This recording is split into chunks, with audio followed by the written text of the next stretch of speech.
প্রত্যেক ইমানদারের এই দোয়া মুখস্থ করা উচিত। সাইদুল ইস্তিগফারের যে মর্ম, এর যে অর্থ, এটা যদি আপনি লক্ষ্য করেন, আপনি দেখবেন সুবহানাল্লাহ, অত্যন্ত মর্মস্পর্শী, হৃদয়স্পর্শী, একেবারে অন্তরকে গলিয়ে দেওয়ার জন্য যথেষ্ট এরকম একটি দোয়া।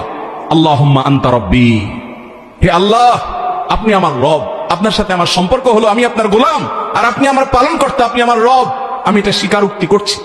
আল্লাহুম্মা আনতা রব্বি লা ইলাহা ইল্লা আনত, আল্লাহ আপনি ছাড়া সত্যিকার কোনো মাবুদ নাই, ইবাদত আর দাসত্ব গোলামি করার উপযুক্ত একমাত্র আপনি, আর কেউ নাই, এই তাওহীদের সাক্ষ্য আমি দিচ্ছি।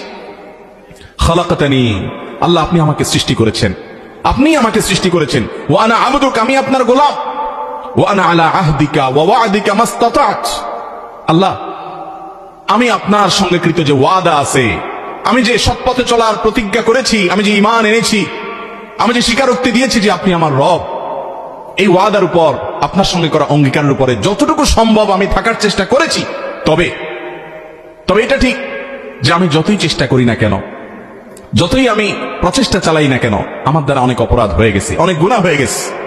আউযু বিকা মিন শাররি মা সানাত, আল্লাহ আমি যা করেছি পাপাচার, অপকর্ম, গুনাহ, অপরাধ, আমার এই কর্মের যে ফল হতে পারে, এটার যে চরম পরিণতি হতে পারে, এর যে ক্ষতি হতে পারে, এর যে অনিষ্ট হতে পারে, এটা থেকে আমি আপনার কাছে পানাহ চাই। আল্লাহ আমাকে যেন সেই ক্ষতি স্পর্শ না করে আপনি মাফ করে দেন।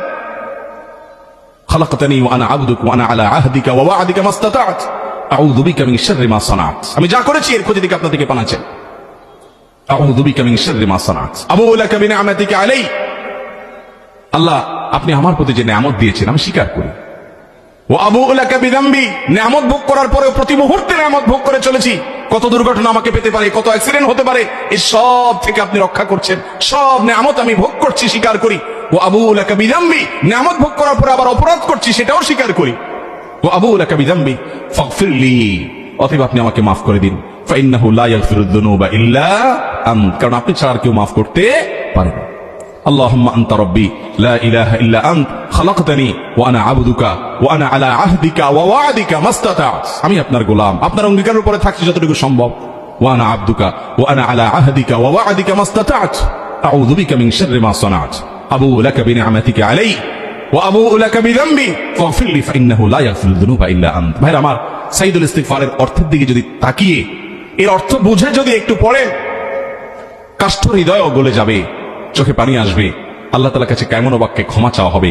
এই সাইদুল ইস্তিগফার যদি কেউ সকালে পড়ে, অন্তর থেকে বিশ্বাস করে, আল্লাহর কাছে কেমন বাক্যে এভাবে নিজেকে তুচ্ছ এবং অপরাধী হিসাবে আল্লাহর কাছে প্রমাণিত করে, পেশ করে, উপস্থাপন করে যদি কেউ ক্ষমা চায়, তো নবী সাল্লাল্লাহু আলাইহি ওয়াসাল্লাম বলেছেন, সকালে যদি এইভাবে কেউ পড়ে, দিনভর কোন সময় যদি তার মৃত্যু হয় ওই দিনের মধ্যে, তাহলে সে ব্যক্তি আহলুল জান্নাহ বা জান্নাতের অধিবাসী হবে ইনশাআল্লাহ। আর যদি সন্ধ্যায় কেউ এভাবে এরকম বিশ্বাসের সাথে বুঝে শুনে অর্থ সহকারে পড়ে, আর ওই রাতের ভিতরে কারো মৃত্যু হয়, তাহলেও সে জান্নাতের অধিবাসী হবে ইনশাআল্লাহ। এই জন্য সকাল সন্ধ্যা সাইদুল ইস্তিগফার পড়া ছাড়বো না।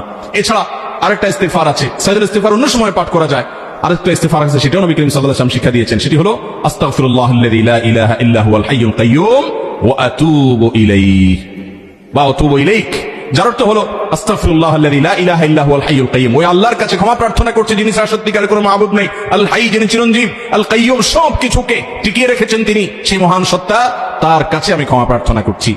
আস্তাগফিরুল্লাহাল্লাযী লা ইলাহা ইল্লা হুয়াল হাইয়ুল কাইয়্যুম ওয়া আতুবু ইলাইহি।